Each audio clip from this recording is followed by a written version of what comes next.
Bonjour et bravo déjà pour l'effort.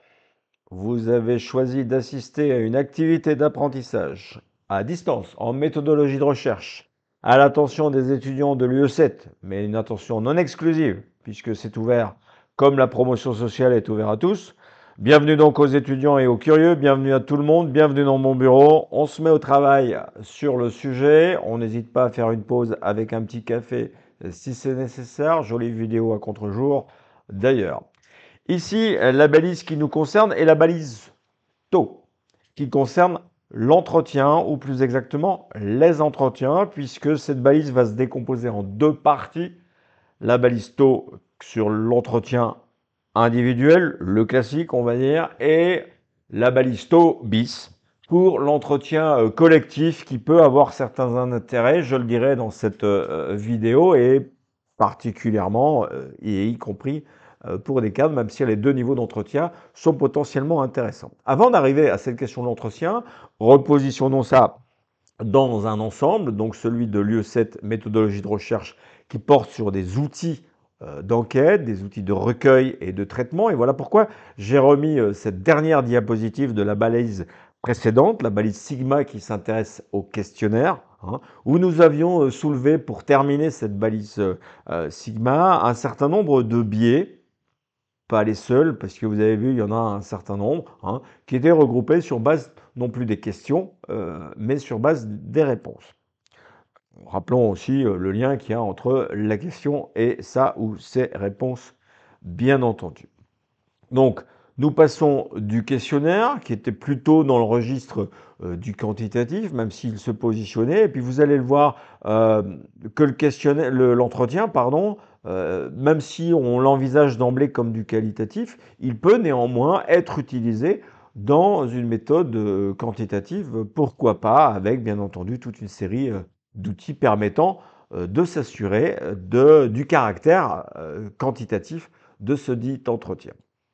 L'entretien a une particularité, c'est que, et vous avez vu l'ordre d'énumération, certes nous l'étudions comme un outil de recueil des données, mais c'est aussi et avant tout, c'est pour ça que j'ai mis en premier, une situation. Ce que j'appelle une situation, c'est ce que j'appelais une contingence dans le cours de psychosociologie, ça veut dire une interaction sociale avec un individu ou plusieurs individus, soit dit un groupe, bien entendu. Et le fait de caractériser l'entretien d'abord comme étant une situation signale déjà un certain nombre de biais qui vont être générés par cette interaction, par cet échange, hein, qui a certes une visée de recueil des données, c'est bien dans ce sens-là qu'on l'utilise, mais qui peut parfois dévier, se détourner vers d'autres fonctionnalités à ce dit entretien, à toutes nos interactions sociales, quel que soit le cadre dans lequel il se déroule.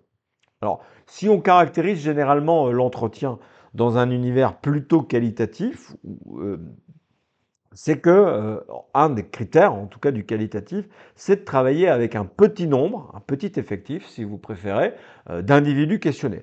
Alors, il y a plusieurs raisons à ça. C'est que l'entretien va générer du temps, à la fois peut-être dans la préparation, surtout si c'est du quantitatif, un peu moins si c'est du qualitatif, mais il y aura le temps du déroulé de l'entretien proprement dit, qui est déjà plus long quand c'est qualitatif, hein. On va évoquer l'entretien libre, si vous voulez qu'on le caractérise déjà. Et aussi, n'oubliez pas, ce traitement des données recueillies par du qualitatif, aussi outil qualitatif, l'analyse de contenu, les analyses de contenu, qui va là aussi nécessiter une charge de travail particulière. Donc, petit nombre, je prends volontairement cette frontière très symbolique du 30, on va voir selon la tonalité, ça veut dire selon le format d'entretien que vous choisirez, ce nombre va parfois, souvent même, devoir encore être réduit.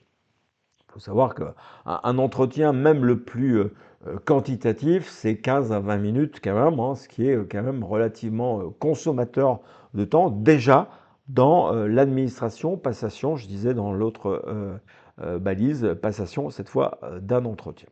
D'accord?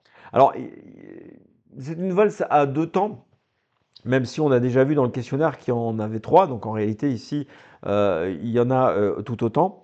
C'est le premier temps, c'est l'introduction dans laquelle pardon, on va poser le cadre. Attention de ne pas tout révéler.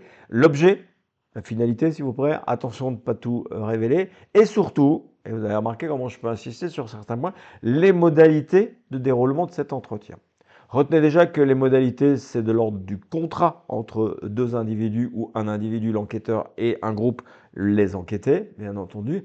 Et qui a l'avantage? Eh bien, les enquêtés, hein, qui restent les personnes les plus responsables de participer plus ou moins intensivement ou d'arrêter l'entretien à tout moment. On verra ça quasiment comme une règle absolue en la matière.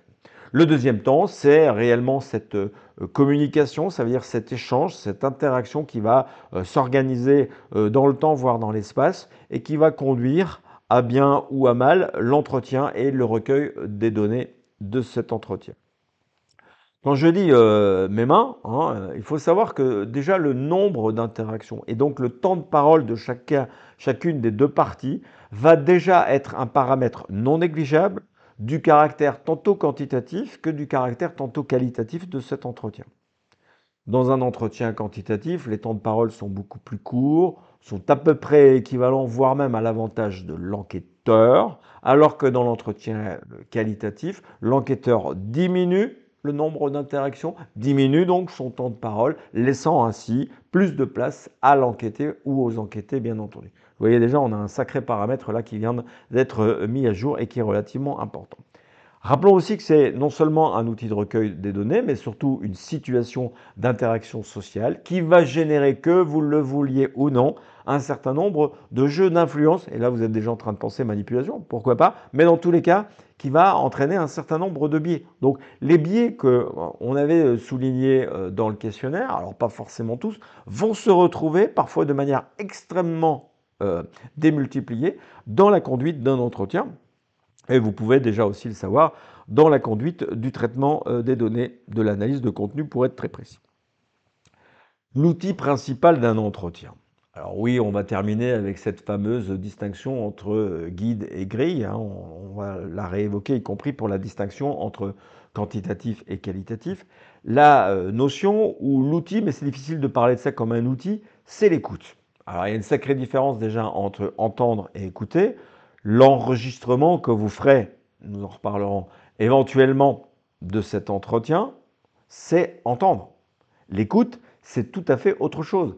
L'écoute, c'est déjà une fonction cognitive importante qui va utiliser déjà, qu'on le veuille ou non, et ici il faudra en être conscient, un certain nombre de données d'ordre interprétatif. Puisque écouter, c'est accueillir toute une série d'informations, et quand j'accueille quelque chose, il faut bien entendu que cet accueil soit favorable. Et ça, c'est déjà en soi une difficulté, parce que accueillir favorablement une information, une donnée, une opinion, une position, avec laquelle je ne suis pas forcément d'accord, mais que je suis censé écouter, ça veut dire accueillir favorablement, hein, signale déjà le risque ou la tentation de biaiser cet entretien, soit par le choix des personnes, soit par le choix des questions, ou de valoriser certaines réponses, donc certains entretiens, dans le traitement qui va suivre. Là, ça va être un enjeu majeur d'être capable, dans un entretien d'enquête, et ça peut avoir d'autres finalités, je souris parce que je pense à la fonction cadre, bien entendu, hein, de pouvoir écouter et donc accueillir favorablement des opinions contraires ou relativement contraires aux nôtres, sans en faire part avec tant notre verbal et encore plus notre non-verbal. Nous en parlerons un tout petit peu plus loin de ce fameux non-verbal, bien entendu. Ce que nous recevons, ce que nous accueillons avec A2C, hein, il n'y a pas beaucoup de verbes en français qui ont cette particularité-là, d'accord? C'est que, et c'est d'ailleurs ce que nous recherchons par cet outil d'enquête, c'est de recueillir un sens particulier, singulier, c'est-à-dire celui d'une personne ou d'un groupe déterminé, choisi pour un certain nombre de choses. Dès que je dis choisi pour un certain nombre de choses, vous pensez déjà à un critère assez peu couru dans la méthode expérimentale, voire pas du tout, mais qui va être ici utilisé, c'est le caractère significatif de l'échantillon ou des individus qui composent cet échantillon, qu'ils soient individuels ou dans l'atobis collectif.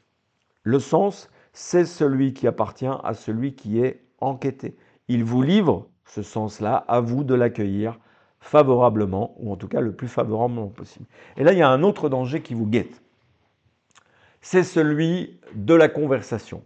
Un entretien d'enquête peut avoir certaines similitudes avec peut-être une conversation, peut-être avec un entretien d'évaluation ou de ce qu'on appelle parfois un entretien de recadrage, mais il s'agit de renoncer à l'échange systématique.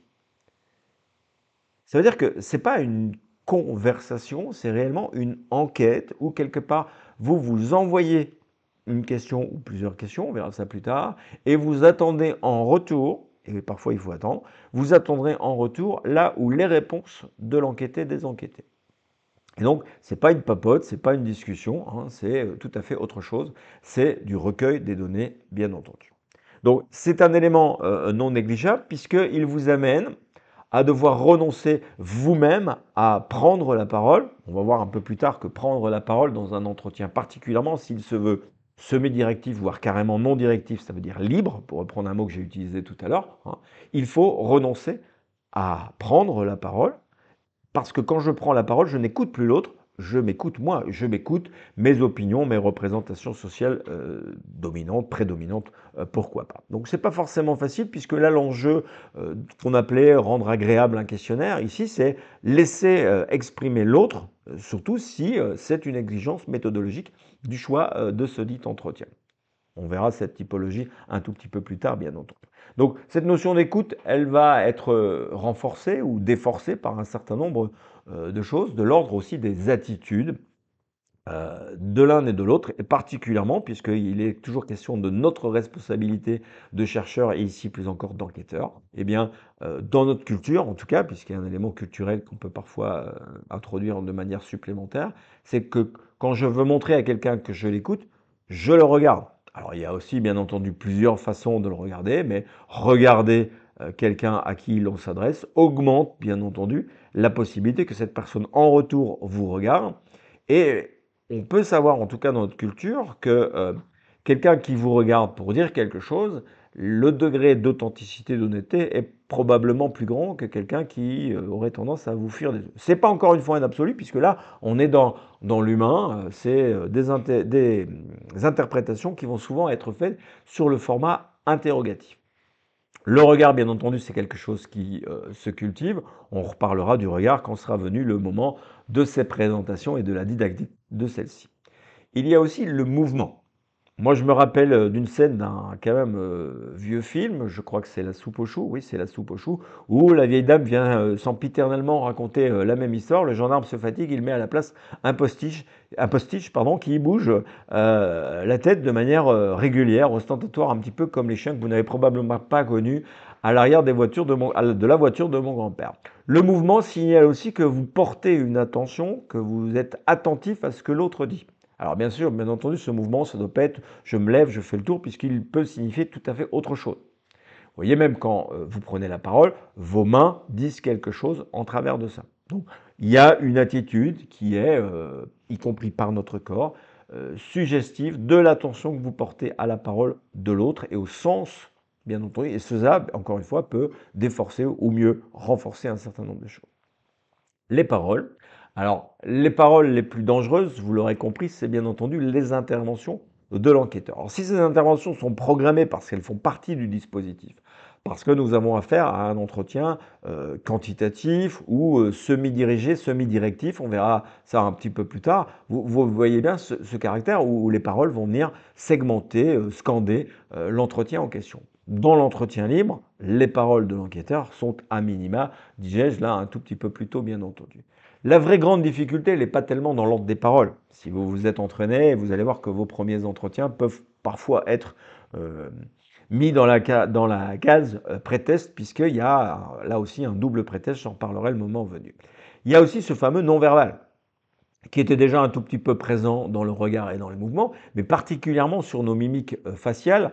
Je sais que dans une évaluation, un examen à l'oral, les étudiants sont particulièrement attentifs aux mimiques, aux expressions faciales du professeur. Et bien là aussi, encore une fois, vous allez devoir travailler cet aspect mimique. Vous allez aussi, bien entendu, observer, c'est la balise suivante, la balise upsilon qui traite de l'observation. Mais là, encore une fois, attention à ne pas vouloir analyser et pire encore interpréter toutes ces mimiques qui peuvent avoir différents sens. C'est pas parce que je croise les bras que je ne suis pas d'accord avec ce que l'autre dit.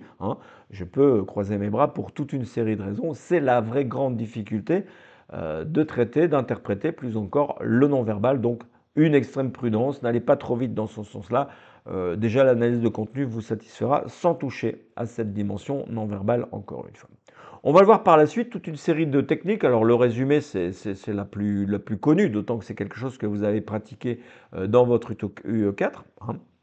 Ça s'est hérité des théories de Carl Rogers, qui a déteint, bien entendu, sur l'approche en santé mentale de l'entretien thérapeutique. Belle occasion pour moi de rappeler avec insistance qu'ici, on n'a pas à intervenir, c'est pas un entretien thérapeutique, c'est pas un entretien d'évaluation ou de recadrage, je le disais tout à l'heure, c'est un entretien d'enquête, ça veut dire de recueil des données, et ma main reste aussi comme ça. Donc pensez bien à chaque fois à cet aspect-là qui est forcément extrêmement périlleux, particulièrement quand ce sont des soignants ou d'anciens soignants, particulièrement en santé mentale, qui utilisent cet outil. La vraie difficulté, c'est qu'au moment de l'écoute, l'autre, c'est-à-dire l'enquêté, celui qui est censé livrer son sens singulier, je disais un peu plus haut, ait l'impression que vous l'écoutez sans émettre de jugement de valeur. Le seul jugement qu'il est censé retirer de votre écoute, c'est que vous l'écoutez attentivement encore une fois. Ça, c'est une vraie grande difficulté parce que il va, et particulièrement dans la phase ascendante, on verra ça un petit peu plus tard, de la conduite de l'entretien, l'enquêté ou les enquêtés vont d'abord chercher un certain degré d'approbation ou son contraire, la désapprobation. Dès qu'on a ça et son contraire, ça sent le biais de désirabilité qui est tout aussi, si pas plus présent dans un entretien puisqu'il est dans ce face-à-face. Donc ça veut dire la façon de s'habiller, de se positionner, la façon aussi de se présenter. Le même entretien, je suis cadre, je suis infirmière, je suis étudiant, je suis comme vous, va générer 4 niveaux de données assez différents sans être fondamentalement différent pour autant, bien entendu, ça dépend aussi de l'enquêté, encore une fois. Tout ça va être sujet d'analyse et d'interprétation dans la phase d'analyse de contenu. Le but ici, et ça souligne déjà l'emprise majoritairement, ou plutôt voire très qualitative de l'entretien, c'est que entendre la parole de l'autre, la récolter, et j'ai dit entendre cette fois, pas écouter, c'est dans la perspective de comprendre. Et vous avez vu, j'ai fait dans la perspective avec ce mouvement de balancier, ça veut dire que je reporte l'enjeu de la compréhension, je l'éloigne de l'immédiateté de la situation d'entretien pour la déporter à un temps ultérieur, qui va parfois être même rallongé, on verra ça, dans l'étude de l'analyse de contenu, qui est la balise phi pour les amateurs de lettres grecques. Ça veut dire que interpréter dans la conduite immédiate d'un entretien peut être un danger qui va aller croissant avec le caractère qualitatif de cet entretien. Parce que interpréter, c'est donner un sens à quelque chose, à quelqu'un, à du verbal, à du non-verbal, pour reprendre quelques points de la diapositive précédente. Donc, si je voulais, c'est mieux quand je parle français, si je veux résumer la position de l'entretien, surtout à tendance qualitative, voire très qualitative, c'est que je m'interdis d'interpréter. Je n'envoie uniquement des signaux à l'enquêté, que je suis à son écoute exclusivement.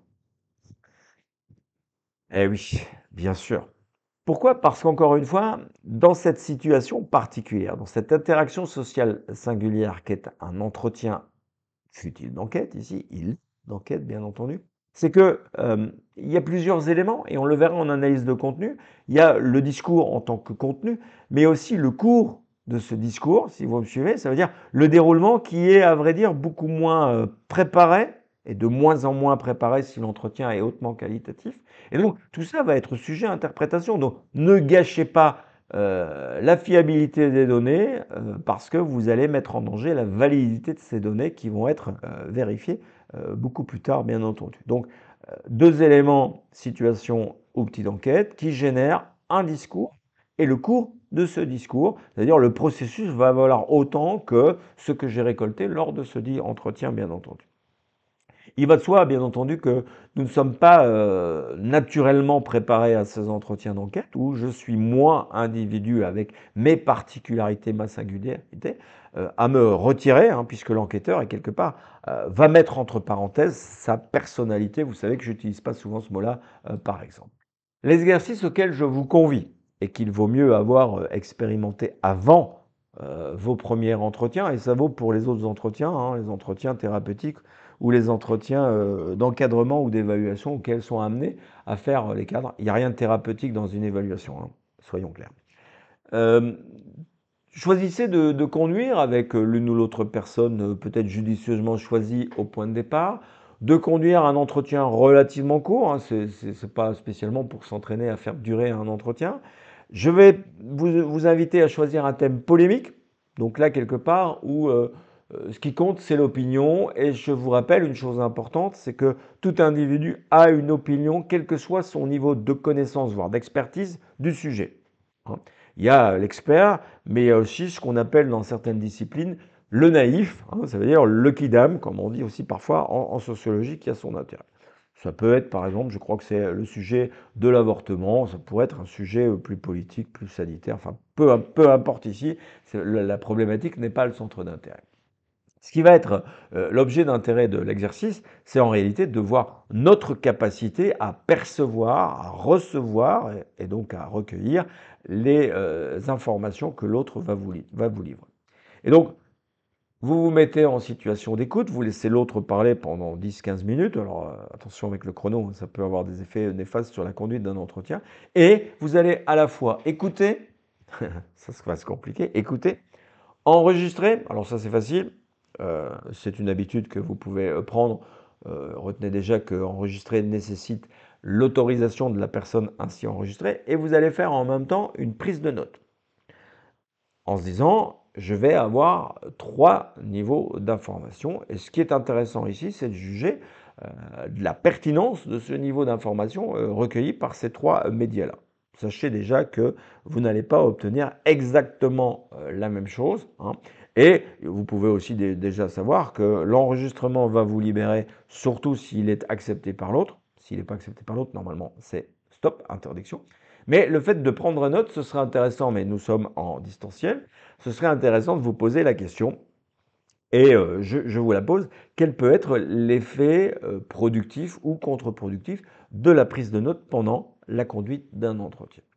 Je poursuis avec cet exercice, et donc à la fin de cet entretien, donc après les 10, 12, 15 minutes de cet entretien, avec l'interviewé, sans regarder vos notes dont je viens de vous parler, vous allez quelque part faire un résumé, hein, une synthèse des points forts du discours de l'autre, ça veut dire de l'entretien.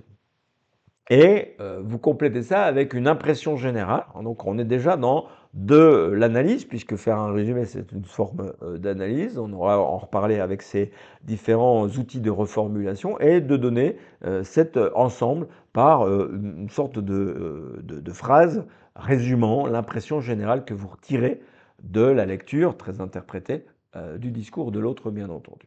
Vous allez ensuite demander, c'est sûr qu'on ne fait pas ça avec tous les enquêtés, hein. Ici on est bien vraiment dans un entraînement à la situation en entretien, si ça lui correspond, et s'il a surtout ressenti votre capacité à être écouté, à ce qu'il soit écouté et compris. Donc ça, je pense que c'est un élément important, et vous pourriez, dans un troisième temps, écouter cette bande d'enregistrement. Et ça, c'est un élément, la deuxième partie de la phrase en tout cas, et transcrivez son contenu par écrit. Ça va être un élément fort de l'analyse de contenu qu'on étudiera un petit peu plus tard, hein, puisque c'est un outil de traitement des notes, c'est la retranscription intégrale. On reviendra sur le caractère intégral d'une retranscription, parce que des tas de données peuvent nous échapper, et c'est en ça que la bande d'enregistrement a une utilité, une pertinence pour le degré de fiabilité des données, de toutes les données, d'un maximum de données ainsi recueillies. Un silence, par exemple, ça veut dire quelque chose. Eh bien, l'intérêt d'avoir ces plusieurs formes d'enregistrement, ces 2 ou 3 formes de restitution, en réalité, hein, c'est bien entendu de comparer tous ces éléments-là entre eux, hein. Et vous avez vu que je mets les impressions d'abord, puisque c'est probablement elles qui peuvent avoir un effet biaisant, surtout si elles sont formulées, hein, dans la conduite instantanée d'un entretien. Ça vaut la peine d'être tenté, de s'entraîner et pourquoi pas envisager ça entre vous, dans le groupe classe, bien entendu, y compris pour une première fois, puisque vous avez tous un certain nombre d'aptitudes méthodologiques désormais. Ça, c'est le prof qui s'aventure. Alors, une question qu'on s'est posée dans le questionnaire et dont on se posera aussi dans la balise traitant de l'observation, c'est quand j'utilise un outil de recueil de données, ici un entretien, quel est le niveau d'information que je recueille par ce dit outil? Et il va de soi que, comme pour le questionnaire, même si ici on est face à une dimension un peu plus introspective, oserais-je dire un peu intime, par ce caractère biographique des données recueillies, hein, puisque particulièrement dans l'entretien qualitatif que j'aurais pu appeler clinique, puisqu'il n'est en lien avec la méthode clinique, là je suis en prise avec la biographie, l'expérience, l'expérientiel, le vécu intense, le ressenti, que vais-je encore trouver comme mot pour parler d'éléments relevant de la subjectivité de l'individu. Donc on est vraiment à l'opposé, quasiment à l'opposé de ce qu'on a pu dire dans la conduite d'un questionnaire, ou en tout cas de son utilisation, bien entendu. Mais, et là on va revenir sur un point de convergence avec le questionnaire, quel que soit le contenu et la mise en forme de ce contenu-là, le questionnaire comme l'entretien ne recueille qu'in fine que des perceptions, et si elles sont correctement formulées et argumentées, ce sont peut-être des conceptions. Mais en tout cas, c'est que de la perception. Je ne relève que du perceptif, en réalité. Voire même, ici, dans le cadre d'un entretien, du déclaratif. Sauf que la forme a un tout petit peu changé. Ça veut dire que questionnaire et entretien, pour ce point-là, vous n'êtes jamais certain que ce soit la réalité, puisque il y a eu ce filtre très particulier qu'on appelle la perception, hein, qui a fait son œuvre sur, ici, le discours de l'autre. Donc, ce que l'autre va vous livrer, c'est ce qu'il déclare, pourquoi j'utilise déclaratif, qu'il déclare faire. Retenez déjà, puisque c'est la base de l'observation, hein, que l'observation ne s'intéresse pas au déclaratif, elle l'observe le faire. Même si, encore une fois, la question de l'authenticité sera abordée dans la balise upsilon, encore une fois. Particularité de l'entretien, cette fois, qui le distingue du questionnaire, c'est que cette réalité est construite, certes, hein, puisqu'il sait à quoi s'en tenir, comme celui qui répond à un questionnaire aura lu de manière transversale et aura lu dans le détail chacune des questions et va se faire une construction de la réalité qu'il va vous livrer, déclaratif, d'accord? Sauf qu'ici, on a une dimension supplémentaire dans la conduite de l'entretien parce que c'est une situation, disais-je, dans l'introduction de cette balise. Et donc, il y a quelque chose qui s'élabore, qui peut se voir modifié hein, par rapport au caractère construit de la réalité avec laquelle l'enquêté arrive à l'entretien, et il choisit d'y arriver, on aura l'occasion de revenir à ça, eh bien, ça se construit au fil du discours. Il y aura cette courbe qui va se retrouver et qui est probablement bien plus intense hein, en termes de construction que dans un questionnaire, pardon, puisque le caractère est figé dans le cadre d'un entretien. Cette réalité construite est en cours de construction, donc ce produit déjà relativement élaboré avec lequel l'enquêté arrive, et qu'il peut se voir modifié, transformé par le fait de vos interventions, ou même par le simple fait qu'il doit, non, il veut et peut vous parler avec ses propres mots, avec son langage. Et on le verra dans l'analyse de contenu, au-delà des mots, il peut y avoir différentes interprétations, hein, et les mots utilisés par les uns et les autres n'ont pas forcément la signification. Vous vous êtes déjà entraîné à ça lors de votre démarche conceptuelle. Ici, nous sommes donc face à une double subjectivité, la subjectivité de l'enquêté, qui vient vous offrir son perceptif, déclaratif, et le vôtre, votre subjectivité, qui peut influencer, voire biaiser, on l'a vu avec l'exercice auquel je vous convie à la diapositive présente. Eh bien, cette subjectivité qu'on reproche parfois aux outils et aux méthodes qualitatives, eh bien, autant l'utiliser. Ça veut dire que je vais non seulement analyser, interpréter la subjectivité de l'autre, mais en sorte d'écho ou de miroir, je ne sais pas trop quel mot choisir, à vrai dire, je vais aussi tenir compte des effets, potentiellement biaisants, vous l'aurez compris, de ma propre subjectivité sur les données, c'est-à-dire sur la subjectivité. On est dans un format d'intersubjectivité, hein. Le mot inter a beaucoup d'intérêt et il sera quelque part aussi démultiplié quand l'entretien sera collectif, puisque tout ça est exponentiel. On a vu ça en psychosociologie, c'est bien quand on peut réutiliser des notions d'une matière à une autre, d'un cours à une autre, d'une nuit à une autre. C'est un peu la logique de l'intégration. Arrêtons-nous à un moment important, puisqu'on a évoqué la question des biais. C'est probablement pas la dernière fois, hein. C'est une préoccupation longitudinale, transversale, enfin perpétuelle, à vrai dire, dans une démarche opérationnelle. Bon, ici, j'utilise un mot quelque part un peu plus neutre, puisque parfois on peut, vous le savez, les biais sont les avantages des inconvénients et les inconvénients des avantages. Donc on peut parfois s'en servir dans le dispositif opérationnel. Tout ça est bien entendu révélé, non pas aux enquêteurs, mais dans la restitution de ce dispositif opérationnel. Eh bien, ces facteurs d'influence, que j'ai appelés subjectivité, sont bien entendu dédoublés, à vrai dire, hein, voire parfois plus que ça.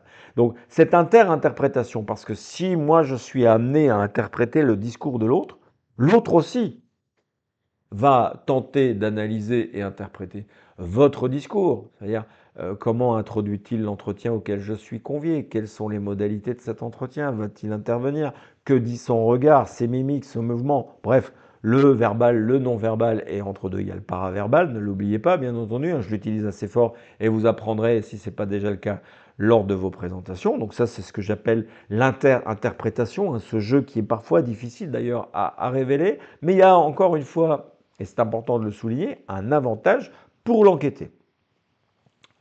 Donc, la loi de l'offre et de la demande que nous avons étudiée en économie, elle a toute son importance ici. C'est vous qui êtes en situation de demande, c'est vous qui attendez quelque chose de quelqu'un, et cet autre quelqu'un, c'est l'enquêté qui est en position de force, puisque c'est lui qui décide de vous offrir ou pas. L'avantage de l'entretien, c'est que quelqu'un décide, ou un groupe décide de venir à un entretien, il vous envoie déjà un signal qu'il porte un intérêt, qu'il est prêt à répondre à votre demande et qu'il a donc quelque chose à vous offrir. Ne négligez pas cet élément-là, bien entendu, puisque là, nous sommes dans l'humain.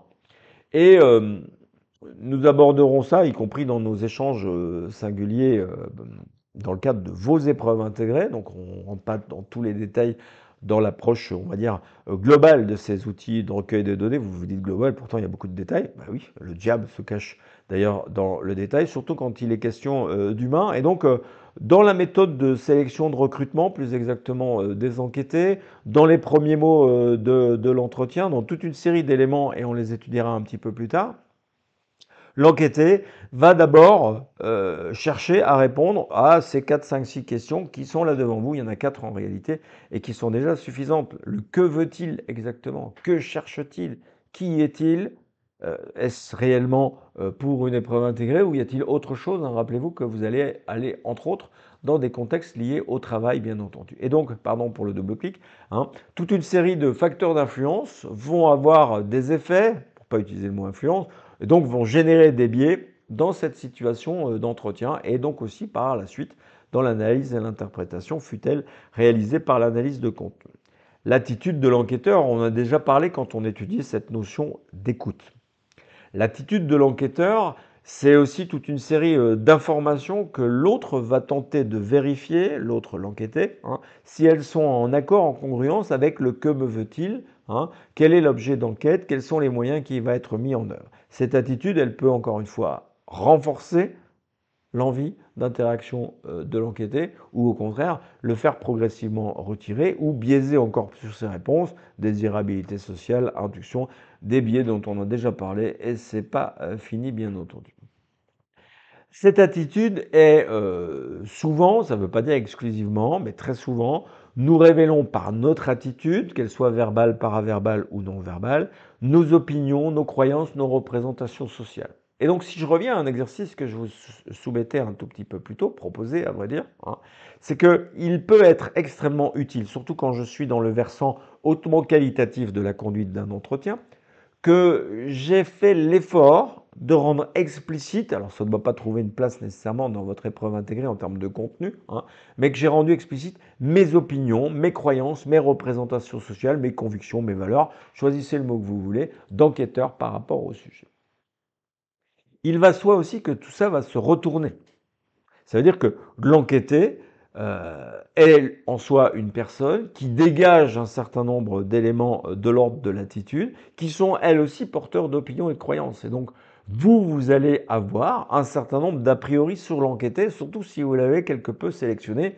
Ce sera souvent le cas puisque, rappelez-vous, petit, faible effectif pour un entretien, fut-il même collectif. On verra ça dans la deuxième partie de cette balise. Une difficulté, puisqu'il est question de l'enquêté, c'est la question de l'expression verbale. Vous la cultivez, vous avez l'avantage d'avoir préparé votre entretien, plus ou moins de manière serrée si c'est un entretien directif ou semi-directif. Je vous ai promis une typologie un petit peu plus tard. L'autre aussi a la possibilité de préparer un certain nombre de choses, surtout si vous lui avez donné certaines informations dans la phase de recrutement, de sollicitation, d'invitation, pourquoi pas, à un entretien de sa part. Il y a aussi cette difficulté de l'expression verbale. C'est-à-dire, certaines personnes vont avoir plus d'aisance à s'exprimer verbalement, avec un discours, avec des arguments, avec une syntaxe, un vocabulaire. Et tout ça peut avoir une influence, bien entendu, sur l'intérêt porté à un entretien par rapport à un autre. Inévitablement, quand le sujet est plus ou moins élevé, on va avoir tendance à être attiré, focalisé. On pourrait presque retrouver cet effet sous-virus dont on a déjà parlé, à faire plus confiance à quelqu'un qui s'exprime de manière claire et explicite qu'à quelqu'un qui a un discours plus ou moins hésitant. On verra ça un tout petit peu plus tard, puisque c'est un intérêt aussi de l'analyse de contenu dans une phase déjà plus élaborée que le simple contenu. Et là, je continue dans ce progressif retournement de la situation à l'avantage de l'enquêté, c'est que la personne enquêtée peut présenter un certain nombre de défenses. Alors, on a déjà dit, l'entretien est l'outil électif du qualitatif, et le qualitatif, c'est justement donner la part belle à la subjectivité de l'autre, mais la personne enquêtée peut parfois être plus ou moins à l'aise, on vient de le voir, avec sa subjectivité et à la communication de celle-ci. Eh bien, des mécanismes de défense peuvent se mettre en place si la personne perçoit l'intérêt, donc un excès d'investissement dans le sujet, la problématique et les questions que vous lui soumettez, ou au contraire un relatif désintérêt. Difficile parfois de faire la part des choses, mais c'est un élément qui va se voir réinterrogé lors de l'analyse et de l'interprétation de cet entretien. La notion de désirabilité sociale, qui est un biais, je vous le rappelle, hein, donc parfois dans l'entretien, surtout s'il y a une différence entre l'enquêteur et l'enquêté, ce biais de désirabilité sociale qui révèle en réalité la norme et la norme sociale qui se révèle dans l'interaction ou dans les questions, ici dans les deux, puisque situation et recueil des données sont présents, peuvent avoir des effets, y compris dans l'attitude plus ou moins défensive de la personne enquêtée. Il y a aussi des processus d'évitement.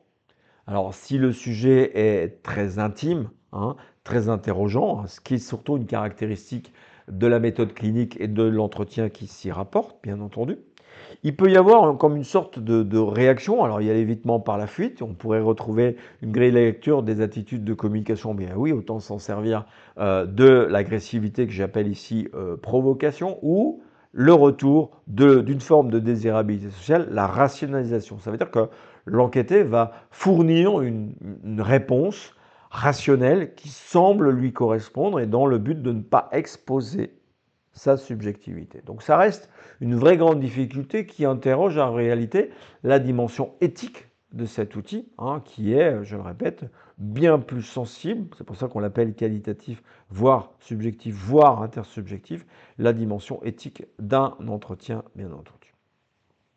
Revenons sur des facteurs d'influence. Rajoutant des facteurs d'influence, comme s'il n'y en avait pas déjà suffisamment, vous êtes en train de m'en vouloir, hein. C'est bien entendu cette capacité qu'a l'enquêté ou les enquêtés à se remémorer la situation ou les expériences que vous tentez de solliciter par votre dispositif d'entretien. Il va de soi qu'on le verra dans une typologie un peu plus tard. Si j'interroge juste après un événement, ou si j'interroge 6 mois, voire 6 ans après l'événement, la restitution ne va pas être la même, bien entendu, puisque le temps et d'autres expériences vont amener des modifications, vont faire l'effet de filtre. Et je ne parle pas de troubles de la mémoire et de troubles de l'expression, bien entendu. On laisse ça aux soignants de premier terrain, bien entendu. Mais ces facteurs d'influence, ces biais, en réalité, vont avoir des effets favorables ou défavorables pour la conduite dans l'entretien, mais vont aussi, et c'est nécessaire de les retrouver et donc de les chercher, dans le traitement des données qui est la seconde phase, la suite quelque part de cet entretien. Je vous rappelle à ce moment-ci que le traitement des données ne se fait pas pendant l'entretien, sinon les biais vont encore plus être puissants, vont quelque part vous échapper et vous serez probablement un peu, voire carrément à côté des données que vous avez recueillies.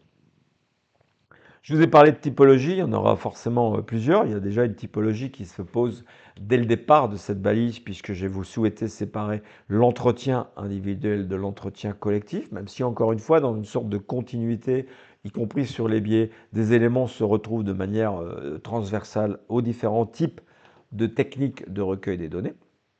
Et on va à nouveau décomposer. On peut d'abord distinguer, c'est ça le but d'une typologie, les entretiens selon le degré de directivité. Vous m'avez déjà entendu dire directif, non directif, semi-directif. On peut aussi utiliser le terme dirigé, on verra ça un petit peu plus tard. Et deuxième clé de typologie, c'est les caractéristiques de la situation d'entretien. En un seul mot, les contingences, on a vu ça en psychosociaux, je me répète, c'est parfois utile en pédagogie.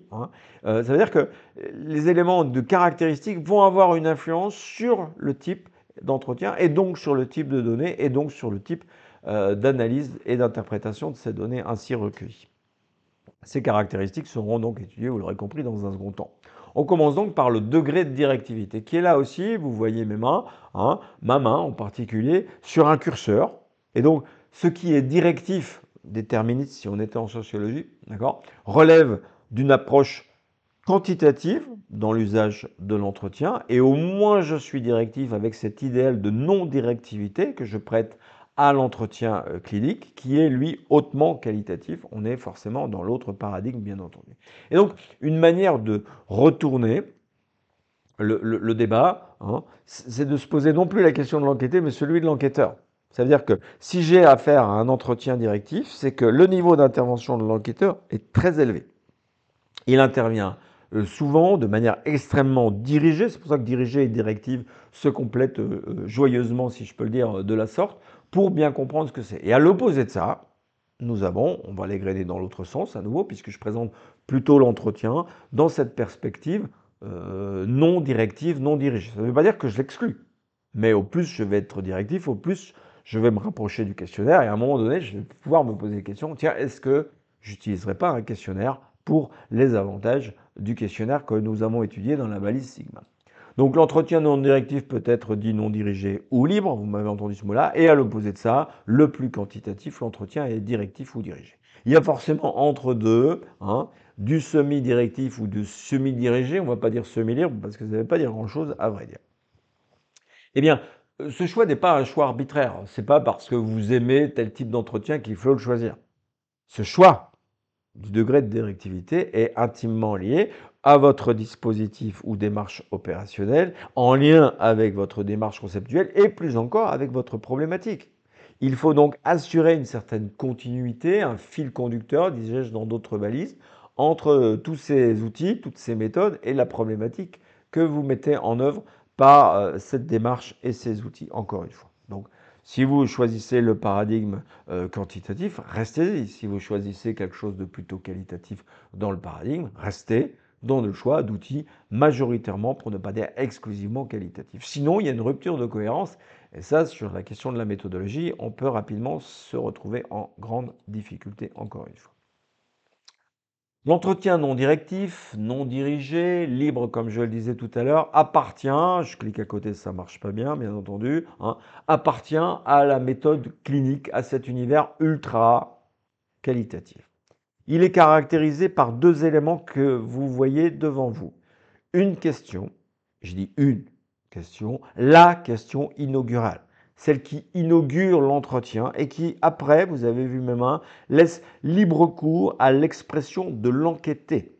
Ça veut dire, l'enquêteur formule les modalités, on ne va pas les oublier, et puis passe à cette question inaugurale de la méthode clinique, qui est à la fois une invitation et qui cadre très très modérément, pour ne pas dire modestement,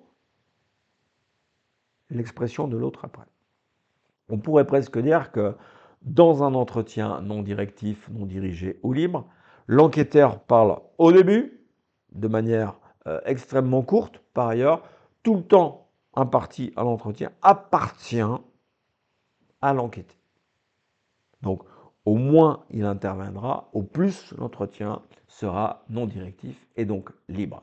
Et donc, la vraie grande difficulté de ce type d'entretien, qui peut être extrêmement riche, c'est bien entendu la difficulté de formuler cette question inaugurale pour qu'elle soit ouverte et stimulante. Ça veut dire, elle n'est pas trop fermée, sinon on est dans du quantitatif.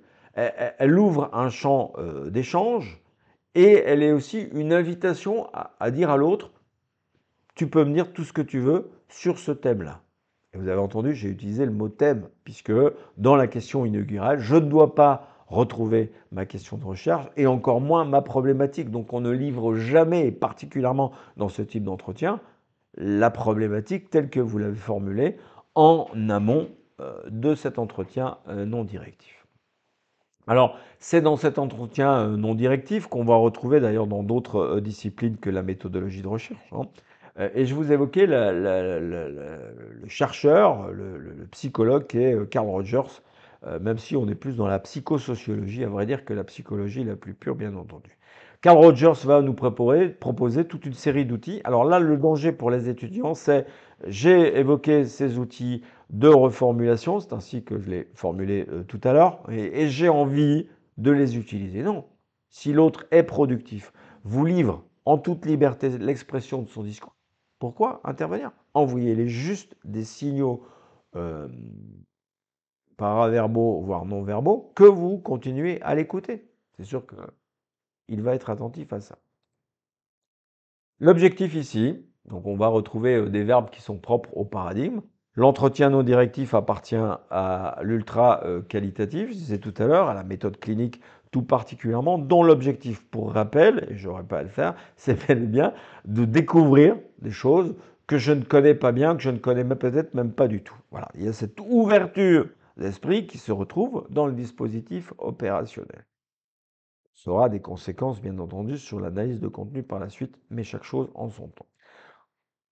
Quand, ou plus exactement, dans quel dispositif opérationnel puis-je utiliser un entretien libre ou non directif? Eh bien, je suis dans une phase explorative, puisque explorer, découvrir, on est là dans cette approche très qualitative. Je peux aussi parfois me servir de ce type d'entretien pour préparer un questionnaire ou une observation. Donc là, on est dans l'élaboration d'une étape d'un autre outil. Donc c'est de l'affinage. Ou, là c'est parfois intéressant, il y a parfois des travaux qui ont utilisé ça pour enrichir une approche conceptuelle. Hein. Puisque tout n'est pas forcément écrit dans les livres, ça permet parfois aussi aux étudiants d'utiliser des outils d'enquête au-delà du conceptuel. Si je poursuis dans le degré de directivité, donc si je retire le curseur pour l'éloigner de l'ultra qualitatif, je m'arrête en cours de chemin avec l'entretien semi-directif qui lui va quelque part pour le caractériser. Je vais avoir besoin de choses avec lesquelles je terminerai, c'est le guide et la grille d'entretien. Alors, guide et grille, c'est quoi la différence? Le guide d'entretien, c'est ce que j'ai besoin pour mener à bien l'entretien. Vous avez bien compris que je n'ai pas utilisé ce mot-là dans l'entretien non directif, puisque mon guide d'entretien se compose que d'une question, la question inaugurale. Donc, au plus, mon guide d'entretien va être listé, que cette liste va se décomposer, thème, sous-thème, sous-sous-thème, si je veux considérer un certain nombre. J'augmente le degré de directivité et donc d'intervention de l'enquêteur sur l'enquêté. Surtout si ces thèmes sont identifiés en amont, on sent bien ce côté qui va devenir de plus en plus directif, dirigé encore une fois. On est tout à l'opposé. Donc, le guide d'entretien, s'il est très détaillé, je perds progressivement en semi-directivité au point de devenir directif, c'est le point suivant. La grille d'entretien, c'est déjà un outil de traitement des données, et si je l'utilise en même temps que le guide, c'est que je suis encore plus dans le directif, plus dans le quantitatif. Il est encore un peu trop tôt pour en parler, encore une fois. Donc, le guide d'entretien va être la clé de distinction, si je peux le dire ainsi, entre le non-directif et le semi-directif. Retenez déjà que le guide plus la grille, c'est du directif, c'est quasi, voire déjà, le questionnaire tel que nous l'avons étudié dans la balise Sigma. Donc, le guide de l'entretien va être cette trame et je peux déjà l'utiliser de deux manières, la guide. Soit j'impose d'emblée l'ordre des questions et tous les enquêtés bénéficieront du même ordre de questions.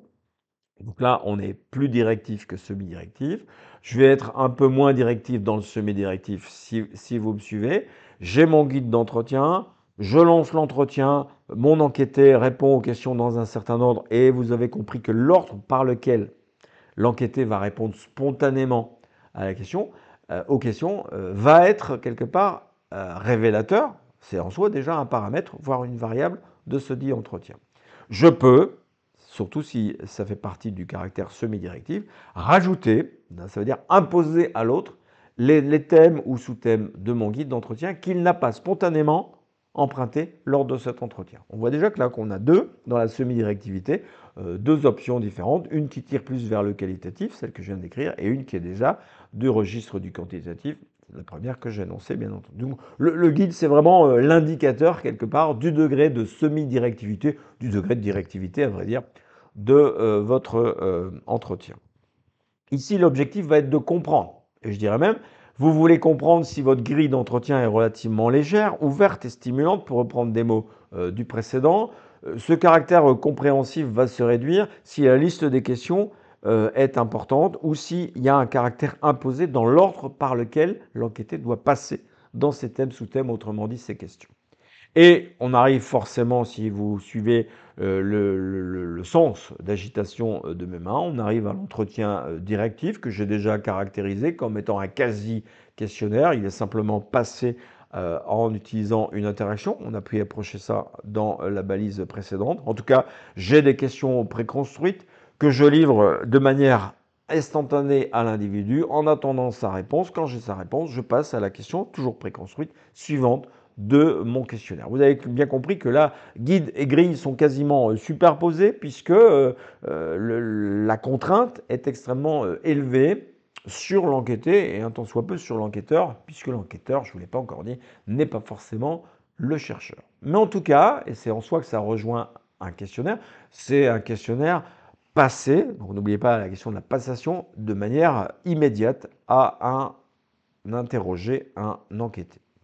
Mais en tout cas, dans l'entretien directif, l'administration de ces entretiens va se faire de manière extrêmement standardisée. C'est un petit peu les sondages qu'on voit parfois au coin d'une rue, à la sortie d'un restaurant ou d'une entreprise ou d'un magasin. D'accord? C'est très standardisé, ça veut dire que tous les individus qui composent l'échantillon enquêté reçoivent les questions dans le même ordre et ces questions sont de surcroît préconstruites. On est à l'opposé de l'entretien non directif ou libre, comme on l'a dit tout à l'heure. Et là, l'objectif, il est forcément de l'ordre du quantitatif. On est là pour démontrer, pour vérifier, au sens de la méthode expérimentale, pour faire le lien et l'opposition avec la méthode clinique que je reliais à l'entretien libre, le point A de cette typologie. Passons à la deuxième typologie des entretiens liée aux contingences de cet entretien. Il y a à la fois la situation, rappelez-vous que c'est le premier mot que j'énonçais dans cette balise, avant même d'être outil d'enquête, l'entretien est une situation. Et un deuxième point, je pourrais faire un cercle un peu plus concentrique à ce premier, donc à la situation, l'environnement dans lequel se déroule cet entretien va inévitablement donner un certain nombre de tonalités, va donner des caractéristiques à cette situation d'entretien, va être utilisé et autant l'utiliser, sinon les biais vont être plus difficilement contrôlés et contrôlables. Je commence par la situation d'entretien. Alors là, à nouveau, ça devient compliqué, il faudra peut-être faire un tableau pour bien se comprendre. Donc je suis dans les typologies d'entretien. Je fais focus sur les caractéristiques de la situation d'entretien et je m'intéresse à la situation proprement dite de l'entretien que je vais développer en faisant éloigner un élément, vous allez vite le comprendre. Je vais afficher le suivant, les suivants, comme ça vous allez quelque part comprendre un tout petit peu. Ça veut dire que je m'écarte en réalité de ce que j'appelle la situation d'action. L'entretien en situation d'action, c'est l'entretien qui se déroule pendant l'action. Rappelez-vous ce que je disais tout à l'heure par rapport à la capacité à se remémorer une situation. Là, l'entretien se déroule quasiment de manière extemporanée, voire même ou immédiatement après la situation de l'entretien. Alors, j'aime bien d'utiliser ici le critère que vous avez tous vécu, ça veut dire je suis en stage, la monitrice, le prof vient me surveiller pendant la réalisation des soins. Et donc là, l'entretien se déroule pendant la réalisation des soins. Il y a là forcément la distance, et c'est parfois le plus utilisé, y compris par les moniteurs ou superviseurs. On peut choisir un peu le mot qu'on veut pour parler de tout ça. En tout cas, l'action s'est terminée. Donc on n'est plus dans le premier cas. L'action s'est terminée, mais très très rapidement, donc avec un temps court, puisque c'est cet élément du temps que je vais faire varier dans cette deuxième typologie des entretiens. C'est de décaler le temps de l'entretien. Et cet entretien vise à rendre explicite l'action, la situation, l'événement qui a précédé cet entretien. Donc là, on est très très près de la réalisation. Là, à nouveau, ça se décompose. On peut donc aller plus ou moins profond, puisque là, c'est le degré d'introspection demandé à l'enquêté qui va être le plus important. Remettez ça dans le contexte de vos stages ou d'un stage, en tout cas. Pourquoi pas votre stage cadre. La dimension procédurale de l'action, c'est est-ce que l'action s'est déroulée telle qu'il était prévu? On sait que dans les soins, il y a de plus en plus de protocoles et de procédures. Est-ce que l'étudiant, on va reprendre ça, hein, a posé ses actes de soins dans l'ordre tel qu'il l'a appris? Deuxième élément, on voit qu'on se détache un tout petit peu de la procédure, on se dit, y compris quand il y a eu une erreur dans la procédure, y a-t-il des éléments dans le contexte? Donc, pour bien comprendre le déroulement d'une action, j'ai parfois besoin d'éléments contextuels à celui-ci. Je m'éloigne encore un tout petit peu. Oh, tiens, ça fait penser à la plure de l'oignon qu'on éplucherait dans l'autre sens. Cette fois, c'est compliqué ça. C'est le déclaratif. Rappelez-vous, quand je mène un entretien, je suis dans le déclaratif. Donc, l'étudiant, pour reprendre cette situation-là, va déclarer avoir fait ceci, avoir fait cela, et de pouvoir en fait déclarer la manière dont il l'a fait. Donc, on est toujours dans des choses extrêmement, comment dit-on, factuelles. On s'en éloigne un peu plus, et si je m'en éloigne, vous avez vu mes mains, je suis dans l'introspection. Ça veut dire que je vais demander à l'individu de révéler les motifs, les motivations, pourquoi pas, et le premier niveau, c'est celui de l'intentionnalité. Si je reprends l'idée de l'erreur, vous allez vite comprendre ce à quoi ça peut mener. Hein. On sait très bien qu'entre l'intention et la réalisation d'une action, il peut y avoir un certain degré de latitude, encore une fois. Le dernier point dans l'entretien d'explicitation, c'est la capacité critique. Alors là, c'est bien entendu quelque chose qui n'est pas accessible à tous. On revient sur l'intérêt de sélectionner et de recruter les bonnes personnes pour l'entretien, surtout si vous voulez que l'entretien d'explicitation d'action passe par ces 5 étapes. Et vous avez vu, par ce type de situation d'entretien et ces 5 étapes, on envisage déjà, et assez facilement dans ce cas-ci, le guide d'entretien qu'aura en main ou dans sa tête, c'est beaucoup mieux, encore une fois, hein, l'enquêteur, puisque c'est lui dont je parle cette fois-ci. On continue avec un entretien qui est souvent, autant être très vite et rapidement clair, euh, assez vague, peu contributif, avec un gros risque d'induction. Ça veut dire d'obtenir les réponses que je souhaite obtenir. Ça veut dire l'entretien thématique, c'est celui dont je vais parler de quelque chose sans réellement savoir de quoi je parle, mais de toute façon, moi, je m'arrangerai avec les données que l'autre m'a fournies. C'est ce que je peux ainsi appeler les entretiens alibi. C'est bien entendu des entretiens que vous utiliserez assez peu et en fait pas du tout. Le dernier type de situation d'entretien qui peut se connecter, cette notion de récit se connecte assez bien avec l'entretien libre, ou dans un entretien libre, voire dans plusieurs entretiens libres qui vont donc se répéter dans le temps, mais pas dans le contenu, hein, où la personne va livrer un récit de vie, un récit d'expérience sur un aspect bien particulier de son quotidien, par exemple. Alors, les récits de vie ont eu cours aussi, y compris dans le monde des soins, où on demandait à des patients ou des groupes de patients de livrer leur récit de vie. Alors, ça peut se faire dans la conduite d'un entretien, ça peut aussi se faire, là c'est une petite aparté, avec ce qu'on appelle un livre de bord ou un récit de vie, encore une fois, qui se ferait de manière scripturale. Là, on est dans une approche relativement intéressante qui est dans le qualitatif, donc pas très très loin de la méthode clinique évoquée précédemment. On s'intéresse cette fois à un troisième niveau, donc 1, 2, 1, 2, 2, un troisième niveau de typologie, de classement si vous voulez, de mes entretiens. Donc là, avec chaque fois des choix que vous avez à faire de manière le plus rigoureuse et le plus critique. Rappelez-vous, à chaque fois que je fais un choix, je décide aussi de générer et donc de repérer un certain nombre de biais. Paramètres environnementaux, c'est le énième point d'analyse et donc de typologie. Comment choisir le bon moment, la bonne durée et le bon espace, ça veut dire le lieu où l'entretien va se mener. Il y a eu toute une série d'expériences qui ont été menées sur ces éléments d'espace-temps qui est, si je vous résume ces éléments épistémologiques, doit être idéalement laissé à la discrétion, comme on dit, de l'enquêté. Parce que si vous imposez ce moment, ce temps et ce lieu, vous risquez inévitablement de donner un caractère directif, même si ce n'est pas de la directivité dans la conduite, c'est quand même de la directivité. Et si le sujet ne s'y prête pas, et quand je dis le sujet, c'est à la fois la problématique et l'enquêté ne s'y prêtent pas, vous risquez d'avoir des effets contre-productifs à ce dit entretien. Donc, le moment, le temps et le lieu d'entretien sont judicieusement choisis par l'enquêté. Quelque part, vous lui donnez la main, vous lui donnez un avantage, et en contrepartie, vous augmentez vos chances de récolter de l'authenticité dans cet entretien. Il y a eu par exemple une étude qui a démontré que des questions qui portaient sur les conditions de travail n'avaient pas les mêmes données selon le temps où c'était réparti, donc pendant le temps de travail, après le temps de travail, sur le lieu de travail et en dehors du temps de travail. Donc on avait 4 paramètres qui donnaient des résultats éminemment différents. Dans les paramètres environnementaux, il y a aussi le profil de l'intervieweur, ça veut dire de l'enquêteur, c'est-à-dire vous qui allez aller enquêter quelque chose.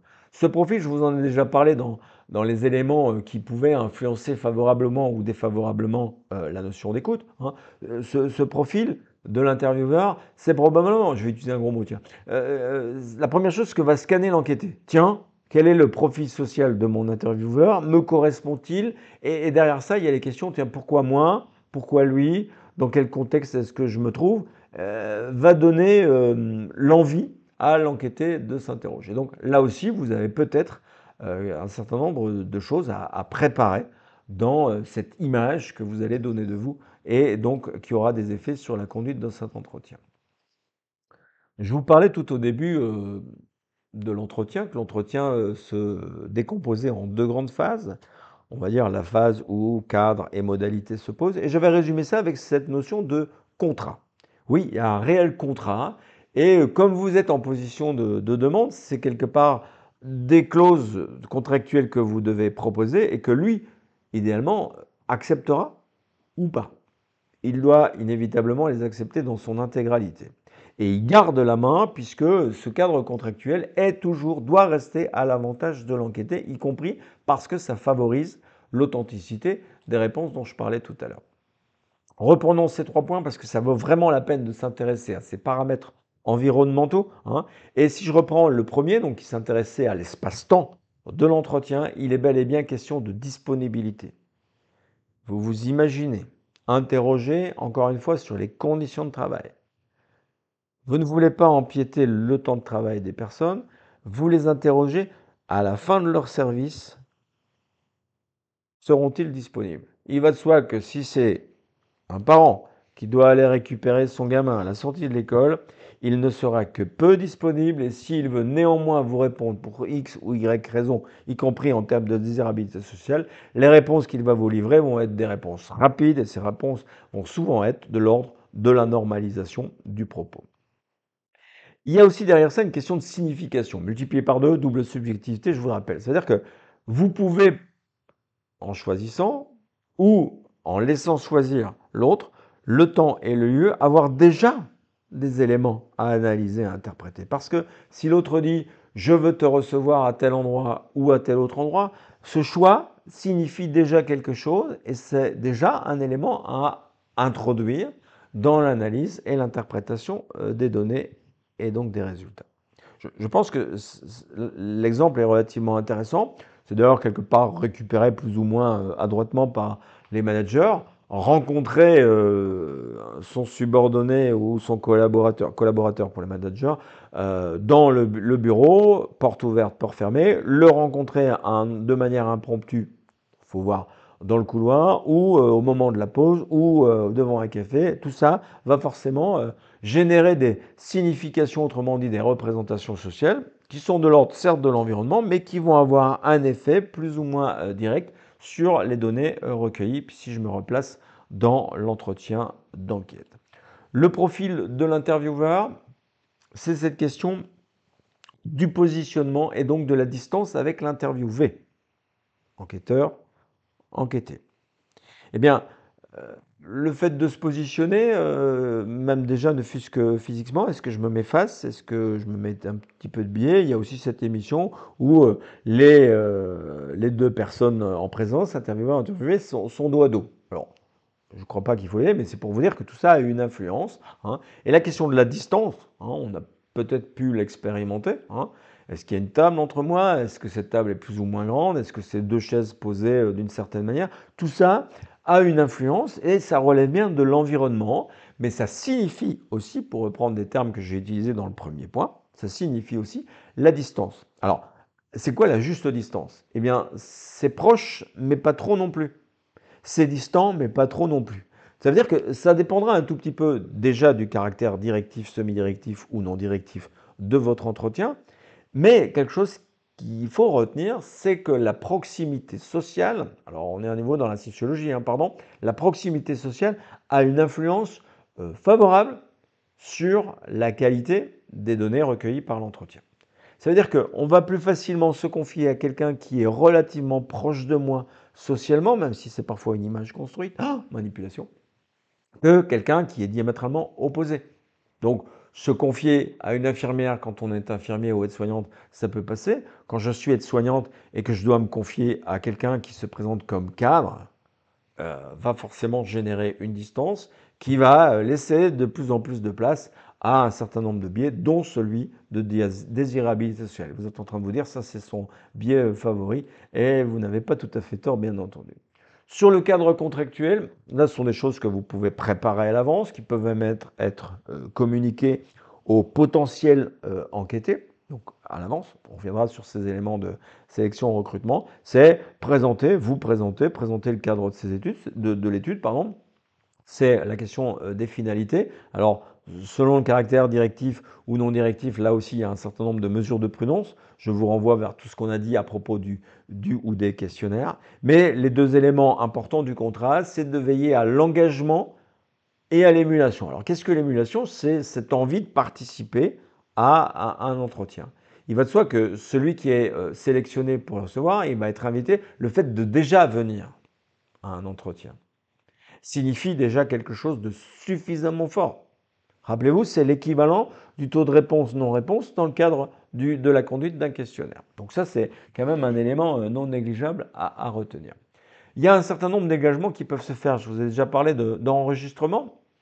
C'est lui dont je vais vous reparler maintenant. Alors, il ne faut pas nécessairement partir avec de la vidéo, même si c'est intéressant d'avoir le non-verbal en plus, j'y reviens juste après, hein. Enregistré a un côté objectivant d'une réalité qui est par nature doublement ou intersubjective, comme je le disais précédemment. Alors, l'enregistrement peut se faire de manière assez simple avec un téléphone, hein, à l'heure actuelle, c'est comme ça que généralement ça se déplace. Mais ce téléphone ne doit pas être dissimulé, hein. Il est mis très clairement sur la table, il est entre ou juste à côté, enfin il est visible en tout cas par les deux parties et particulièrement, vous l'aurez compris, par l'enquêté. Je reviens un moment sur la question de la caméra. Parce que l'avantage de la caméra, c'est que j'ai le son et l'image. D'ailleurs, vous voyez là tout le non-verbal que je peux vous livrer et le paraverbal que vous pouvez entendre en plus des mots que j'utilise. Je dirais que le seul intérêt de la vidéo, il est dans le pré-test. Je vous parlerai de pré-test un petit peu plus tard. Le pré-test, il concerne aussi l'entraînement en situation de l'enquêteur. Et donc, si c'est de ça dont je parle, la caméra, elle doit être sur l'enquêteur et pas sur l'enquêté. Pour pouvoir dire à certains moments, ah là, ma reformulation, elle n'a pas été correcte puisqu'il y avait dissonance entre le verbal et mon non-verbal pour ne prendre que cet exemple-là. D'une manière générale, retenez que l'enregistrement du vocal suffit amplement pour la conduite de l'entretien, en réalité pour la conduite du traitement des données recueillies par un entretien. Revenons aussi sur un élément non négligeable, et j'aurais pu commencer par celui-ci, c'est que vous donnez la main à l'enquêté sur l'enregistrement. Donc c'est lui qui décide ou pas d'être enregistré. S'il refuse d'être enregistré, l'entretien se termine. Et il a le droit à tout moment de stopper l'enregistrement. Et pour rappel, si je stoppe l'enregistrement, je stoppe aussi l'entretien.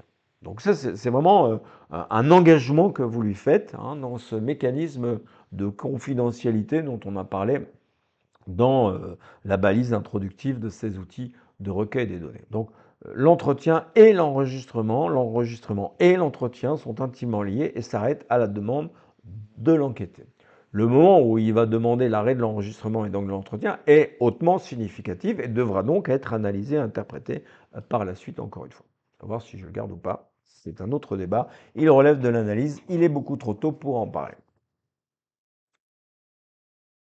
Vous avez vu 2 voire 3 éléments de typologie pour distinguer l'entretien. Donc ce n'est pas l'entretien, c'est les entretiens. Il existe des entretiens. À vous de choisir celui qui semble le mieux convenir à votre démarche opérationnelle et plus largement votre problématique. Revenons avec les différents types d'entretiens énoncés dans la première typologie qui est souvent celle par laquelle les suivantes vont se déterminer. L'entretien libre, c'est l'entretien non directif si vous vous en rappelez. Dans l'entretien libre, 2 grandes étapes, la consigne, celle où je livre les modalités, et puis après l'entretien libre proprement dit.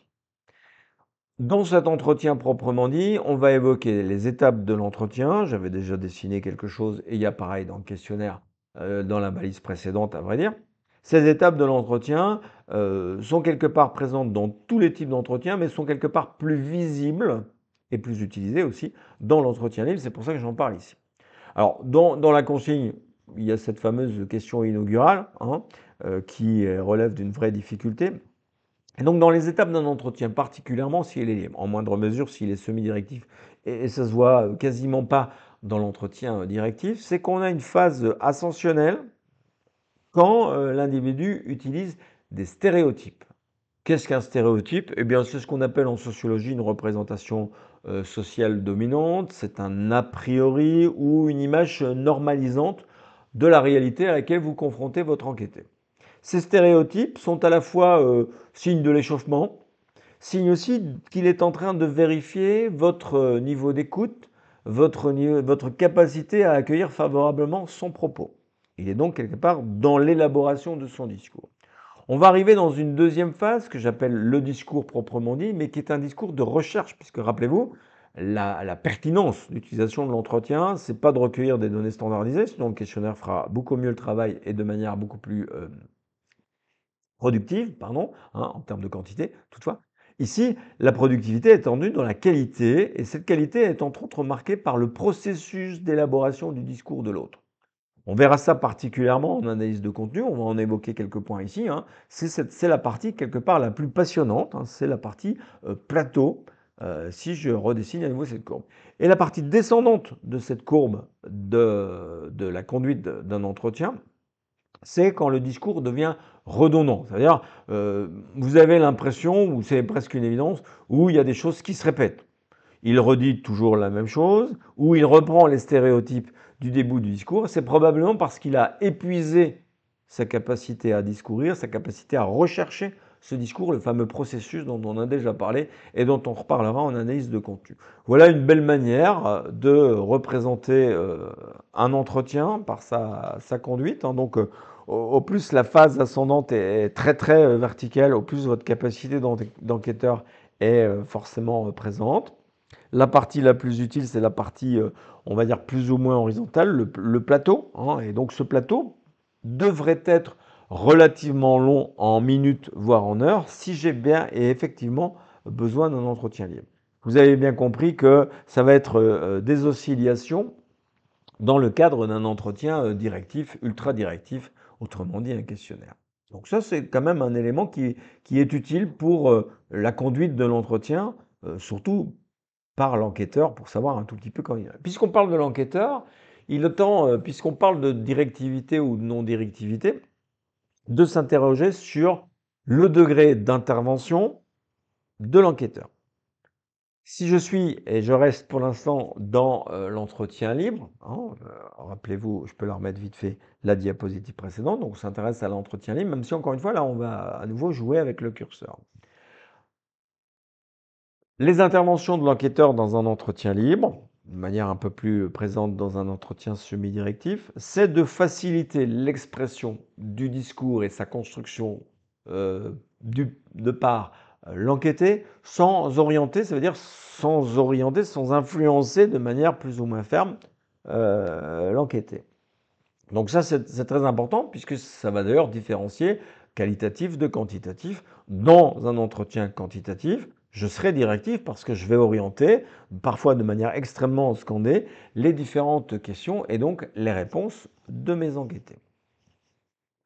Différents types d'interventions, je disais un petit peu plus tôt qu'il ne faut pas nécessairement tous les utiliser. La question de relance, c'est vous avez l'impression qu'il ralentit un peu ou qu'il s'arrête même. Alors attention, hein, quand quelqu'un s'arrête, c'est la question du silence. Il veut aussi dire quelque chose. Laissez donc toujours un petit peu de temps parce que le silence interrompu peut vouloir aussi dire que vous ne l'écoutez pas dans ce fameux processus d'élaboration de son discours. Discours, recherche. Ces questions de relance, si je devais vous poser la question, doivent-elles porter sur le contenu ou sur le point de vue? La bonne réponse, c'est la première. Donc, la relance, elle se plaît toujours sur le contenu et assez peu sur le point de vue. Parce que si vous relancez sur le point de vue, vous risquez de tomber dans le piège de l'orientation, ça veut dire de l'induction du discours de l'autre. Alors, il y a l'écho. Qu'est-ce qu'un écho? Sinon que la restitution exacte et précise du discours de l'autre, mot pour mot. C'est pas toujours bien perçu, comme d'ailleurs le reflet. Alors le reflet, la nuance avec l'écho, c'est que je n'utilise pas spécialement les mêmes mots et ça va aller crescendo dans, et là on est dans du risqué. Et c'est bien de parler de risque parce que avant d'intervenir, il y avait une phrase populaire qui dit il faut tourner 7 fois sa langue dans sa bouche. Et bien ici, c'est 7 fois, 7 fois. Ça y est, c'est mon côté biblique qui revient. Hein.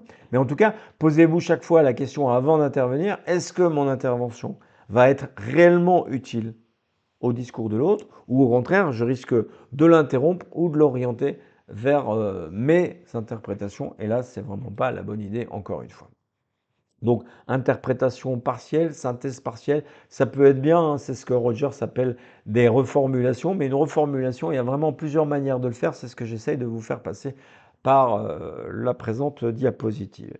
Il y a aussi toute une série d'expressions brèves qui, elles, sont pas tellement elles sont des interventions, mais elles ne visent pas le contenu, elles ne sont pas de l'ordre de la synthèse ou de l'interprétation, elles sont juste des petits signaux qui visent à dire à l'autre « je t'écoute ». Je plaisante souvent en disant que les psychologues, surtout les plus cliniciens, sont formés pendant 5 ans à justement faire ces expressions brèves dont la plus connue est la C'est sûr que si vous, à chaque phrase ou intervention de l'enquêté, vous répondez de la sorte, il va vite comprendre que vous ne l'écoutez peut-être pas vraiment ou que c'est un standard.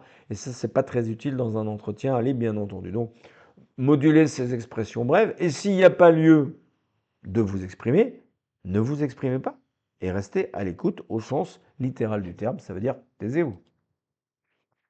La complémentation, alors là, on reprend cette idée d'interprétation partielle, mais en l'accordant quelque part plus aux représentations de l'enquêteur que de l'enquêté. Hein, vous risquez de compléter une phrase. Et là, je prends souvent comme exemple pour faire comprendre ce qu'est la complémentation, si vous avez affaire à un bègue.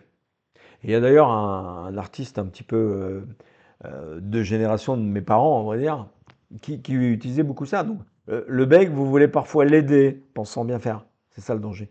Pensant bien faire, terminer sa phrase, sauf que ce n'est pas spécialement ça qu'il voulait dire. Donc la complémentation, ça peut avoir un intérêt, mais c'est encore quelque chose de relativement dangereux à utiliser.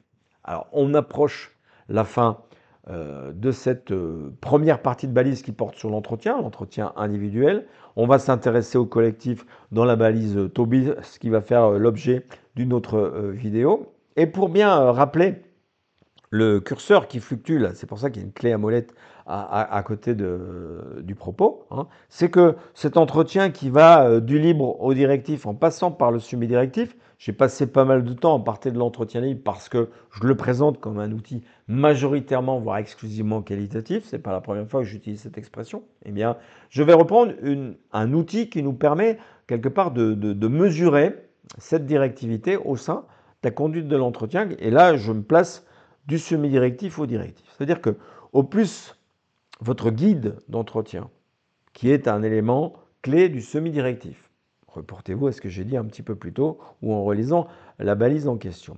Si ce guide s'apparente de plus en plus à une liste de questions et que ces questions sont surcroît relativement fermées, pour ne pas dire fermées, je m'apparente donc à un quasi ou un déjà questionnaire. Je suis forcément hautement directif. Ça colle avec une approche quantitative de la réalité. Si ça colle à la méthode expérimentale ou différentielle, tout va bien. Si votre problématique était plutôt quantitative, tout va bien. Par contre, si votre problématique était de l'ordre du qualitatif, que vous aviez dit que votre entretien serait non directif alors que vous utilisez une liste préétablie, c'est cet élément-là qui est important, eh bien, inévitablement, vous vous contredisez, vous êtes en train de mettre à mal votre méthodologie et les lecteurs, comptez sur moi, vous le feront savoir, bien entendu. Donc, ce guide est non pas facultatif, inexistant dans l'entretien libre. Il est plus ou moins détaillé, et au plus je le détaille, au plus je le structure, au plus j'en impose l'ordre, s'apparentant en liste, au plus je resserre la vis vers du directif et donc du quantitatif. Retenez quand même sérieusement cette clé de lecture. Nous aurons l'occasion de l'expérimenter de deux manières, par l'approche de l'analyse de contenu, donc on redécouvre l'intérêt du guide dans l'analyse de contenu, hein, et pas besoin d'analyse de contenu si le guide égale la grille dont je vous parlais tout à l'heure. Nous aurons l'occasion d'affiner tout ça, surtout si vous optez ces outils-là lors de votre épreuve intégrée, puisque pour rappel, nous avons des échanges à l'écrit et à l'oral, et ça, c'est plutôt une bonne nouvelle. Je vous laisse avec cette diapositive-là. Je vous retrouve avec l'entretien collectif. Après, vous voyez les outils dans l'ordre que vous voulez, même si c'est quand même bien de suivre un tout petit peu le raisonnement tel que je vous le suggérais dans les diapositives vidéo introductives. À très bientôt. J'attends toujours vos questions sur l'adresse mail, sur le WhatsApp, sur le Teams. Bref, vous trouverez bien le moment pour vos questions et je les attends avec une relative impatience. Bon travail et à la prochaine vidéo.